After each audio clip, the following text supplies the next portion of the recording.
श्री दुर्गा सप्तशती पाठ 5वां अध्याय। देवताओं द्वारा देवी की स्तुति। महर्षि मेधा ने कहा, पूर्व काल में शुंभ निशुंभ नामक असुरों ने अपने बल के मद से इंद्र का, त्रिलोकी का राज्य और यज्ञों के भाग छीन लिए, और वे दोनों इसी प्रकार सूर्य, चंद्रमा, धर्मराज और वरुण के अधिकार भी छीनकर स्वयं ही उनका उपयोग करने लगे।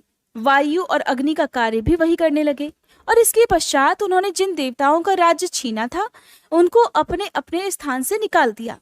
इस तरह से अधिकार छीने हुए तथा दैत्यों द्वारा निकाले हुए देवता अपराजिता देवी का स्मरण करने लगे कि देवी ने हमको वर दिया था कि मैं तुम्हारी संपूर्ण विपत्तियों को नष्ट करके तुम्हारी रक्षा करूंगी। ऐसा विचार कर सभी देवता हिमालय पर गए और भगवती विष्णु माया की स्तुति करने लगे।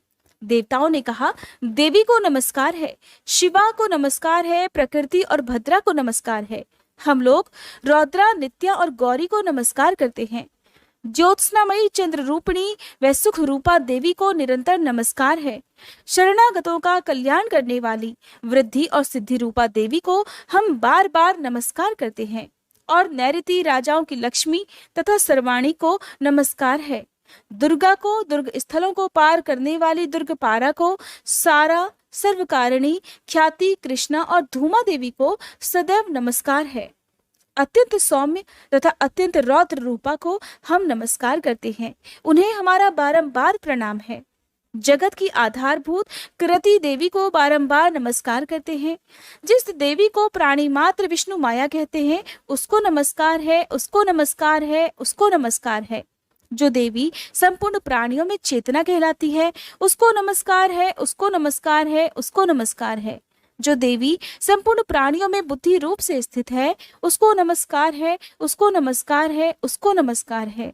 जो देवी सब प्राणियों में निद्रा रूप से विराजमान है उसको नमस्कार है, उसको नमस्कार है, उसको नमस्कार है। जो देवी संपूर्ण प्राणियों में शुद्धा रूप से विराजमान है उसको नमस्कार है, उसको नमस्कार है, उसको नमस्कार है। जो देवी संपूर्ण प्राणियों में छाया रूप से स्थित है उसको नमस्कार है, उसको नमस्कार है, उसको नमस्कार है। जो देवी सब प्राणियों में शक्ति रूप से स्थित है उसको नमस्कार है, उसको नमस्कार है, उसको नमस्कार है।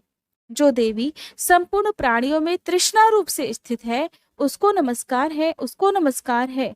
जो देवी सब प्राणियों में शांति रूप से स्थित है, जो देवी सब प्राणियों में जाति रूप से स्थित है, जो देवी सब प्राणियों में लज्जा रूप से स्थित है, जो देवी सब प्राणियों में शक्ति रूप से स्थित है उसको नमस्कार है, उसको नमस्कार है, उसको नमस्कार है।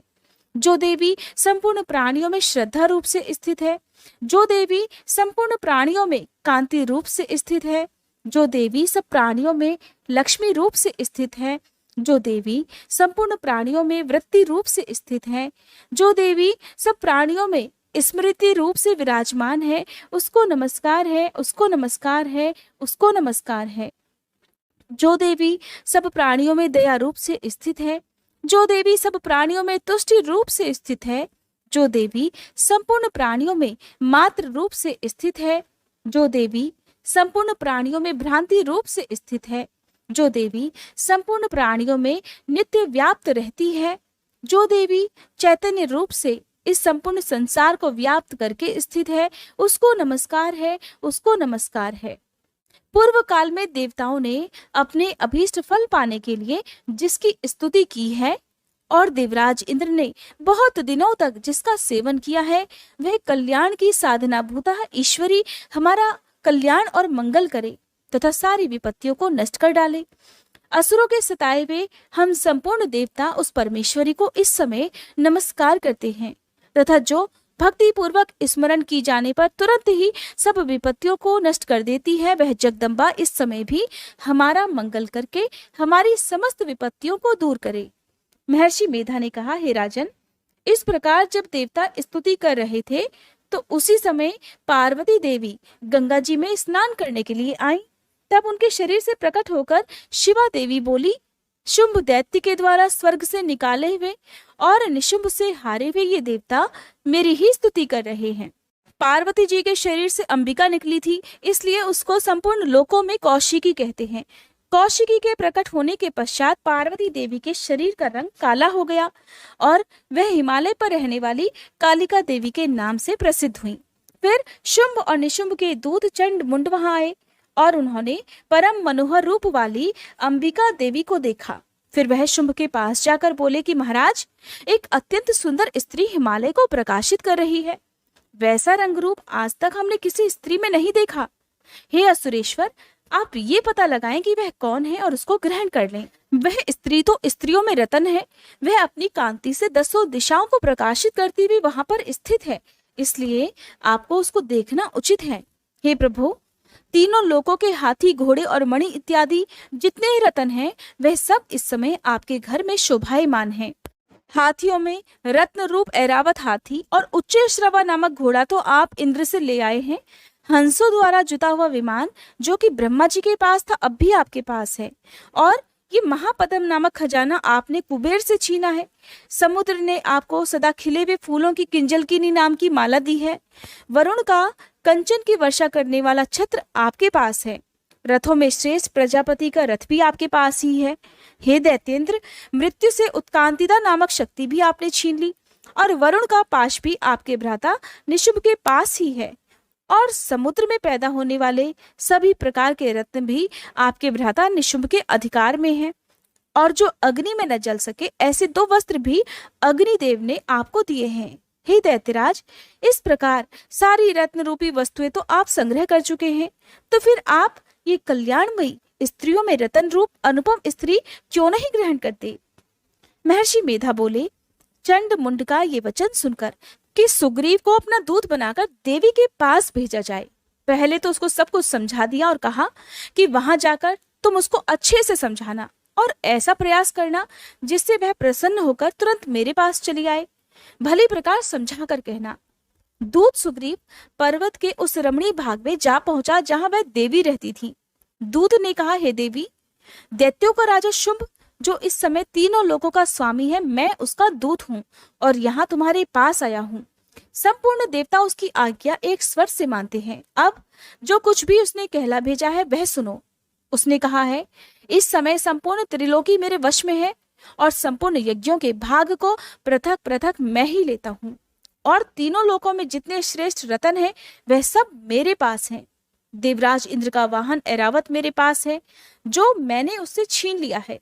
उच्च श्रवा नामक घोड़ा जो क्षीर सागर मंथन करने से प्रकट हुआ था, उसे देवताओं ने मुझे समर्पित किया है। हे सुंदरी, इसके अलावा और भी जो रतन भूषण पदार्थ देवताओं के पास थे वे सब इस समय मेरे पास हैं। देवी, मैं तुम्हें संसार की स्त्रियों में रत्न मानता हूँ, क्योंकि रत्नों का उपभोग करने वाला भी मैं ही हूँ। हे चंचल कटाक्षों वाली सुंदरी, अब ये मैं तुझ पर छोड़ता हूँ कि तू मेरे या मेरे भाई महापराक्रमी निशुंभ की सेवा में आ जाए। अगर तू मुझे वरेगी तो तुझे अतुल महान ऐश्वर्य की प्राप्ति होगी, इसलिए तुम अपनी बुद्धि से ये विचार कर मेरे पास चली आओ। महर्षि मेधा ने कहा।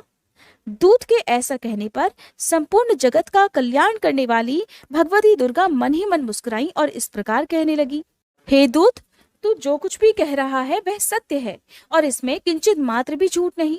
शुंभ इस समय तीनों लोकों का स्वामी है और निशुंभ भी उसी की तरह पराक्रमी है, किंतु इसके संबंध में मैं जो प्रतिज्ञा कर चुकी हूँ उसे मैं कैसे झुठला सकती हूँ? इसलिए तू मैंने जो प्रतिज्ञा की है उसे सुन। मैंने प्रतिज्ञा की है कि जो मुझे युद्ध में जीत लेगा और मेरे अभिमान को खंडित कर देगा और बल में मेरे समान होगा वही मेरा स्वामी होगा। इसलिए शुंभ अथवा महापराक्रमी निशुंभ यहाँ आए और युद्ध में जीतकर मुझसे विवाह कर ले, इसमें भला देर की क्या आवश्यकता है? दूत ने कहा, देवी, तुम अभिमान में भरी हुई हो, मेरे सामने ऐसी बातें मत करो। इस संपूर्ण त्रिलोकी में मुझे तो कोई ऐसा दिखाई नहीं देता जो कि शुंभ और निशुंभ के सामने ठहर सके। हे देवी, जब अन्य देवताओं में से कोई शुंभ और निशुंभ के सामने युद्ध में ठहर नहीं सकता, तो फिर तुम जैसी स्त्री उसके सामने ये रणभूमि में ठहर सकेगी? जिन निशुंभ आदि असुरों के सामने इंद्र आदि देवता भी नहीं ठहर सके, तो फिर तुम अकेली स्त्री उसके सामने कैसे ठहर सकोगी?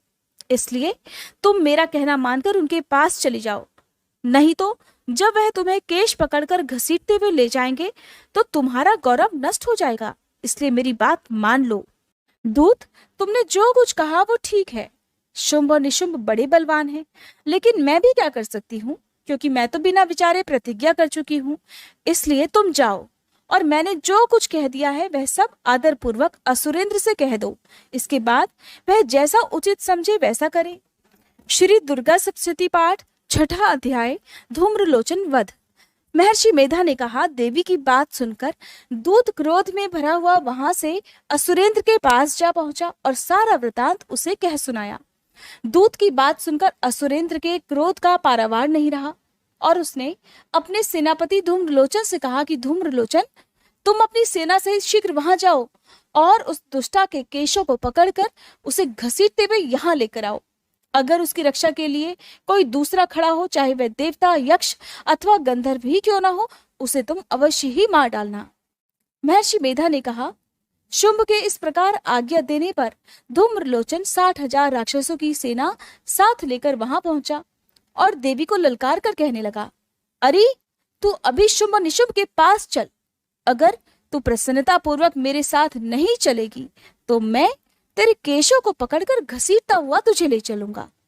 देवी बोली, असुरेंद्र का भेजा हुआ तेरे जैसा बलवान अगर बलपूर्वक मुझे ले जाएगा तो ऐसी दशा में मैं तुम्हारा कर भी क्या सकती हूँ। महर्षि मेधा ने कहा, ऐसा कहने पर धूम्रलोचन उसकी ओर लपका, किंतु देवी ने उसे अपने हुंकार मात्र से ही भस्म कर डाला। ये देखकर असुर सेना क्रुद्ध होकर देवी की ओर बढ़ी, परंतु अंबिका ने उन पर तीखे बाणों, शक्तियों तथा फरसों की वर्षा आरंभ कर दी। इतने में देवी का वाहन भी अपनी ग्रीवा के बालों को झटकता हुआ और बड़ा भारी शब्द करता हुआ असुर सेना में कूद पड़ा। उसने कई असुर अपने पंजों से, कई अपने जबड़ों से और कई को धरती पर पटक कर अपनी दाढ़ों से घायल करके मार डाला। उसने कई असुरों के अपने नखों से पेट फाड़ डाले और कई असुरों का तो केवल थप्पड़ मारकर सिर ही धड़ से अलग कर दिया। कई असुरों की भुजाएं और सिर तोड़ डाले और गर्दन के बालों को हिलाते हुए उसने कई असुरों को पकड़कर उनके पेड़ फाड़कर उनका रक्त पी डाला। इस प्रकार देवी के उस महाबलवान सिंह ने क्षण भर में ही असुर सेना को समाप्त कर दिया। शुंभ ने जब ये सुना कि देवी ने धूम्रलोचन असुर को मार डाला है और उसके सिंह ने सारी सेना का संहार कर डाला है, तब उसे बड़ा क्रोध आया। उसके मारे क्रोध के ओंठ फड़कने लगे। उसने चंड तथा मुंड नामक महाअसुरों को आज्ञा दी, हे चंड और मुंड, तुम अपने साथ एक बड़ी सेना लेकर वहां जाओ और उस देवी के बाल पकड़कर उसे बांधकर तुरंत यहाँ ले आओ। अगर उसको यहाँ लाने में किसी भी प्रकार का संदेह हो तो अपनी सेना सहित उससे लड़ते हुए उसको मार डालो और जब वह दुष्टा और उसका सिंह दोनों मारे जाएं, तब भी उसको बांधकर यहाँ लेकर आना। श्री दुर्गा सप्तशती पाठ, 7वां अध्याय, चंड और मुंड का वध। महर्षि मेधा ने कहा, दैत्यराज की आज्ञा पाकर चंड और मुंड चतुरंगिनी सेना को साथ लेकर हथियार उठाए हुए देवी से लड़ने के लिए चल दिए। हिमालय पर्वत पर पहुंचकर उन्होंने देवी को मुस्कुराते हुए देखा, जो सिंह पर बैठी हुई थी। जब असुर उनको पकड़ने के लिए तलवारें लेकर उनकी ओर बढ़े, तब अंबिका को उन पर बड़ा क्रोध आया और मारे क्रोध के उनका मुख काला पड़ गया, उनकी भ्रुकुटियां चढ़ गईं और उनके ललाट में से अत्यंत भयंकर तथा अत्यंत विस्तृत मुख वाली लाल आंखों वाली काली प्रकट हुई, जो कि अपने हाथों में तलवार और पाश लिए हुए थी। वह विचित्र खड्ग धारण किए हुए थी तथा चीते की चर्म और साड़ी तथा नरमुंडों की माला पहने हुए थी। उसका मांस सूखा हुआ था और शरीर केवल हड्डियों का ढांचा था, और जो भयंकर शब्द से दिशाओं को पूर्ण कर रही थी वह असुर सेना पर टूट पड़ी और दैत्यों का भक्षण करने लगी। वह पार्श्व रक्षकों, अंकुशधारी महावतों, हाथियों पर सवार योद्धाओं और घंटा सहित हाथियों को एक हाथ से पकड़ पकड़ कर अपने मुख में डाल रही थी, और इस प्रकार वह घोड़ों, रथों, सारथियों और रथों में बैठे हुए सैनिकों को भी मुंह में डालकर भयानक रूप से चबा रही थी। किसी के केश पकड़कर, किसी को गर्दन से पकड़कर, किसी को पैरों से दबाकर और किसी दैत्य को तो छाती से मसलकर मार रही थी। वह दैत्यों के छोड़े हुए बड़े बड़े अस्त्र शस्त्रों को मुंह में पकड़कर और क्रोध में भरकर उनको दांतों से पीस रही थी। उसने कई बड़े बड़े असुर भक्षण कर डाले, कितनों को रौंद डाला और कितने उसकी मार के मारे भाग गए। कितनों को उसने तलवार से मार डाला, कितनों को अपने दांतों से समाप्त कर दिया। और इस प्रकार से देवी ने क्षण भर में संपूर्ण दैत्य सेना को नष्ट कर दिया। ये देख महापराक्रमी चंड काली देवी की ओर लपका और मुंड ने भी देवी पर अपने भयानक बाणों की वर्षा आरंभ कर दी और अपने हजारों चक्र उस पर छोड़े। उस समय वह चमकते हुए बाण और चक्र देवी के मुख में प्रविष्ट हुए इस प्रकार दिख रहे थे मानो बहुत से सूर्य मेघों की घटा में प्रविष्ट हो रहे हों। इसके बाद भयंकर शब्द के साथ काली ने अत्यंत जोश में भरकर विकट अट्टहास किया। उसका भयंकर मुख देखा नहीं जाता था। उसके मुख में श्वेत दांतों की पंक्ति चमक रही थी। फिर उसने तलवार हाथ में लेकर हुंकार करके चंड के ऊपर आक्रमण कर दिया और उसके केश पकड़कर उसका सिर काटकर अलग कर दिया। चंड को मरा हुआ देखकर मुंड देवी की ओर लपका, परंतु देवी ने क्रोध में भरकर उसे भी अपनी तलवार से यमलोक पहुंचा दिया। चंड और मुंड को मरा हुआ देखकर उसकी बाकी बची हुई सेना वहां से भाग खड़ी हुई। इसके बाद काली चंड और मुंड के कटे हुए सिरों को लेकर चंडिका के पास गई और प्रचंड अट्टहास के साथ कहने लगी, हे देवी, चंड और मुंड दो महादैत्यों को मारकर मैंने तुम्हारी भेंट कर दिया है। अब शुंभ और निशुंभ का तुमको स्वयं ही वध करना है। महर्षि मेधा ने कहा। वहां लाए हुए चंड और मुंड के सिरों को देखकर कल्याणमयी चंडी ने काली से मधुर वाणी में कहा, हे देवी, तुम क्योंकि चंड और मुंड को मेरे पास लेकर आई हो, इसलिए इस संसार में चामुंडा के नाम से तुम्हारी ख्याति होगी। श्री दुर्गा सप्तशती पाठ 8वां अध्याय रक्तबीज वध। महर्षि मेधा ने कहा, चंड और मुंड नामक असुरों के मारे जाने से और बहुत सी सेना के नष्ट हो जाने से असुरों के राजा प्रतापी शुंभ ने क्रोध युक्त होकर अपनी संपूर्ण सेना को युद्ध के लिए तैयार होने की आज्ञा दी। उसने कहा, अब उदयुद्ध नामक 86 असुर सेनापति अपनी सेनाओं के साथ युद्ध के लिए जाएं और कंबु नामक 84 सेनापति भी युद्ध के लिए जाएं। कोटिवीर नामक 50 सेनापति और धौम्रकुल नाम के 100 सेनापति भी प्रस्थान करें। कालक, दौहर्द, मौर्य और कालके ये दैत्य भी मेरी आज्ञा से सजकर युद्ध के लिए प्रस्थान करें। भयानक शासन करने वाला असुरों का स्वामी शुंभ इस प्रकार आज्ञा देकर बड़ी सेना के साथ युद्ध करने के लिए चला। उसकी सेना को अपनी ओर आता हुआ देखकर देवी चंडिका ने अपनी धनुष की टंकोर से पृथ्वी और आकाश के बीच का भाग गुजा दिया। राजन, इसके पश्चात देवी के सिंह ने दहाड़ना आरंभ कर दिया और अंबिका के घंटे के शब्दों ने उस ध्वनि को और भी बढ़ा दिया। धनुष की टंकोर, शेर की दहाड़ और घंटे के शब्द से पृथ्वी और आकाश के बीच का भाग गूंज उठा और इसके साथ ही देवी ने अपने मुख को और भी अधिक भयानक बना लिया। ऐसे भयंकर शब्द को सुनकर राक्षसी सेना ने देवी तथा सिंह को चारों ओर से घेर लिया। हे राजन, उस समय दैत्यों के नाश के लिए और देवताओं के हित के लिए ब्रह्मा, शिव, कार्तिकेय, विष्णु तथा इंद्र आदि देवों की शक्तियां जो अत्यंत पराक्रम और बल से संपन्न थी, उनके शरीर से निकलकर उसी रूप में चंडिका देवी के पास गई। जिस देवता का जैसा रूप था, जैसे आभूषण थे, जैसा वाहन था, वैसा ही रूप, आभूषण और वाहन लेकर उन देवताओं की शक्तियां दैत्यों से युद्ध करने के लिए आईं। हंस युक्त विमान में बैठकर और रुद्राक्ष की माला तथा कमंडल धारण करके श्री ब्रह्मा जी की शक्ति आई। वृषभ पर सवार होकर, हाथ में त्रिशूल लेकर, महानाग का कंकड़ पहनकर और चंद्र रेखा से भूषित होकर भगवान शंकर की शक्ति माहेश्वरी आई और मोर पर आरूढ़ होकर हाथ में शक्ति लिए दैत्यों से युद्ध करने के लिए कार्तिकेय जी की शक्ति उन्हीं का रूप धारण करके आई। भगवान विष्णु की शक्ति गरुड़ पर सवार होकर शंख, चक्र, शांग, गदा, धनुष तथा खड्ग हाथ में लिए हुए आई। श्री हरि की शक्ति वाराही वराह का शरीर धारण करके आई और नरसिंह के समान शरीर धारण करके उनकी शक्ति नारसिंह भी आई। उसकी गर्दन के झटकों से आकाश के तारे टूट पड़ते थे और इसी प्रकार देवराज इंद्र की शक्ति ऐन्द्री भी ऐरावत के ऊपर सवार होकर आई।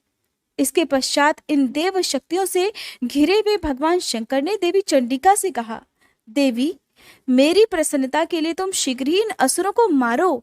इसके पश्चात देवी के शरीर में से अत्यंत उग्र रूप वाली और सैकड़ों गीदड़ियों के समान आवाज करने वाली चंडिका शक्ति प्रकट हुई और उस अपराजिता देवी ने तब धूमिल जटा वाले भगवान शंकर जी से कहा, हे प्रभु, आप मेरी ओर से दूत बनकर शुंभ और निशुंभ के पास जाइए और उन अत्यंत गर्वीले दैत्यों से कहिए तथा उनके अलावा और जो भी दैत्य वहां युद्ध करने के लिए उपस्थित हो उनसे भी कहिए, जो तुम्हें अपने जीवित रहने की इच्छा हो तो त्रिलोकी का राज इंद्र को दे दो। देवताओं को उनका यज्ञ भाग मिलना आरंभ हो जाए और तुम पाताल को लौट जाओ। किंतु अगर बल के गर्व से तुम्हारी लड़ने की इच्छा है तो फिर आ जाओ, तुम्हारे मांस से मेरी योगिनियां तृप्त होंगी। क्योंकि उस देवी ने भगवान शंकर को दूत के रूप में नियुक्त किया था, इसलिए वह संसार में शिव दूती के नाम से विख्यात हुई। भगवान शंकर से देवी का संदेश पाकर उन दैत्यों के क्रोध का कोई आर पार नहीं रहा और वह जिस स्थान पर देवी विराजमान थी वहां पर पहुंच गए। वहां पर पहुंचे तो जाते के साथ ही उस पर बाणों और शक्तियों की वर्षा करने लगे। देवी ने उनके फेंके हुए बाणों, शक्तियों, त्रिशूल और फरसों को अपने बाणों से काट डाला और काली देवी उस देवी के साथ आगे खड़ी होकर शत्रुओं को त्रिशूल से विदीर्ण करने लगी तथा खड्गवांग से कुचलने लगी। ब्रह्माणी जिस तरफ दौड़ती थी उसी तरफ अपने कमंडलू का जल छिड़ककर दैत्यों के वीर्य और बल को नष्ट कर देती थी और इसी प्रकार माहेश्वरी त्रिशूल से, वैष्णवी चक्र से और अत्यंत कोप वाली कौमारी शक्ति द्वारा असुरों को मार रही थी और इंद्री के बाजू के प्रहार से सैकड़ों दैत्य रक्त की नदियां बहाते हुए पृथ्वी पर सो गए। वाराही ने कितने ही राक्षसों को अपनी थूथन द्वारा मृत्यु के घाट उतार दिया। दाढ़ों के अग्रभाग से कितने ही राक्षसों की छाती को चीर डाला और चक्र की चोट से कितनों ही को विदीर्ण करके धरती पर डाल दिया। बड़े बड़े राक्षसों को नारसिंही अपने नखों से विदीर्ण करके भक्षण कर रही थी और सिंहनाद से चारों दिशाओं को गुंजाती हुई रणभूमि में विचर रही थी। शिवदूती के प्रचंड अट्टहास से कितने ही दैत्य भयभीत होकर पृथ्वी पर गिर पड़े और उनके गिरते ही वह उनको भक्षण कर गई। इस तरह क्रोध में भरे हुए मात्र गणों द्वारा नाना प्रकार के उपायों से बड़े बड़े असुरों को मरते देखकर राक्षसी सेना भाग खड़ी हुई और उनको इस प्रकार भागता हुआ देखकर रक्तबीज नामक महापराक्रमी राक्षस क्रोध में भरकर फिर युद्ध के लिए आगे बढ़ा। उसके शरीर से रक्त की बूंदें पृथ्वी पर जैसे ही गिरती, तुरंत वैसे ही शरीर वाला तथा वैसा ही बलवान दैत्य पृथ्वी से उत्पन्न हो जाता। रक्तबीज गदा हाथ में लेकर ऐन्द्री के साथ युद्ध करने लगा। जब ऐन्द्री शक्ति ने अपने वज्र से उसको मारा तो घायल होने के कारण उसके शरीर से बहुत सा रक्त बहने लगा और उसकी प्रत्येक बूंद से उसके ही समान बलवान तथा महापराक्रमी दैत्य भयंकर रूप से वहां प्रकट हो गए। वे सब के सब दैत्य रक्तबीज के समान ही बलवान तेज वाले थे। वे भी भयंकर अस्त्र शस्त्र लेकर देवियों के साथ युद्ध करने लगे। जब ऐन्द्री के वज्र प्रहार से उसके मस्तक पर चोट लगी और रक्त बहने लगा तो उसमें से हजारों ही दैत्य पुरुष उत्पन्न हो गए। वैष्णवी ने चक्र से और ऐन्द्री ने गदा से रक्त बीज को चोट पहुंचाई और फिर वैष्णवी के चक्र से घायल होने पर उसके शरीर से जो रक्त बहा उससे हजारों महाअसुर उत्पन्न हो गए, जिनके द्वारा यह संपूर्ण जगत व्याप्त हो गया। कौमारी ने शक्ति से, वाराही ने खड्ग से और माहेश्वरी ने त्रिशूल से उसको घायल कर दिया। इस प्रकार क्रोध में भरकर उस महादैत्य ने सब मात्र शक्तियों पर पृथक पृथक गदा से प्रहार किया और माताओं ने शक्ति तथा शूल इत्यादि से उसको जो बार बार घायल किया, उससे सैकड़ों महादैत्य उत्पन्न हो गए और इस प्रकार उस रक्त बीज के रक्त से उत्पन्न हुए असुरों से संपूर्ण जगत व्याप्त हो गया, जिसे देवताओं को बड़ा भय हुआ। देवताओं को भयभीत देखकर चंडिका ने काली से कहा, हे चामुंडे, अब अपने मुख को बड़ा करो और मेरे शस्त्रघात से उत्पन्न हुए रक्त बिंदुओं को तथा रक्त बिंदुओं से उत्पन्न हुए महाअसुरों को तुम अपने इस विकराल मुख से भक्षण करती जाओ। इस प्रकार रक्त बिंदुओं से उत्पन्न हुए महादैत्यों को भक्षण करती हुई तुम रणभूमि में विचरना। इस प्रकार रक्त क्षीण होने से यह दैत्य नष्ट हो जाएगा। तुम्हारे भक्षण करने के कारण अन्य दैत्य भी उत्पन्न नहीं होंगे। काली से इस प्रकार कहकर चंडिका देवी ने रक्त बीज पर अपने त्रिशूल से प्रहार कर दिया और उधर काली देवी ने अपने मुख में उसका रक्त ले लिया। तब उसने गदा से चंडिका पर प्रहार किया। प्रहार से चंडिका को तनिक भी कष्ट नहीं हुआ, किंतु रक्त बीज के शरीर से बहुत सा रक्त बहने लगा। लेकिन उसके गिरने के साथ ही काली देवी ने उसको अपने मुख में ले लिया। काली के मुख में उस रक्त से जो असुर उत्पन्न हुए उसने उनको तत्काल ही भक्षण कर लिया और रक्त को पीती गई। फिर देवी ने रक्त बीज को, जिसका कि रक्त काली ने पिया था, चंडिका ने उस दैत्य को वज्र, बाण, खड्ग तथा रिष्टि इत्यादि से मार डाला। हे राजन, अनेक प्रकार के शस्त्रों से मारा हुआ और खून से वंचित वह महादैत्य रक्त बीज अब पृथ्वी पर गिर पड़ा। हे राजन, उसके गिरने से देवता अत्यंत प्रसन्न हुए और माताएं उन असुरों का रक्त पीने के बाद प्रसन्न होकर नृत्य करने लगी। जय माता दी। आज के अध्याय समाप्त। उम्मीद है कि वीडियो आपको पसंद आई होगी।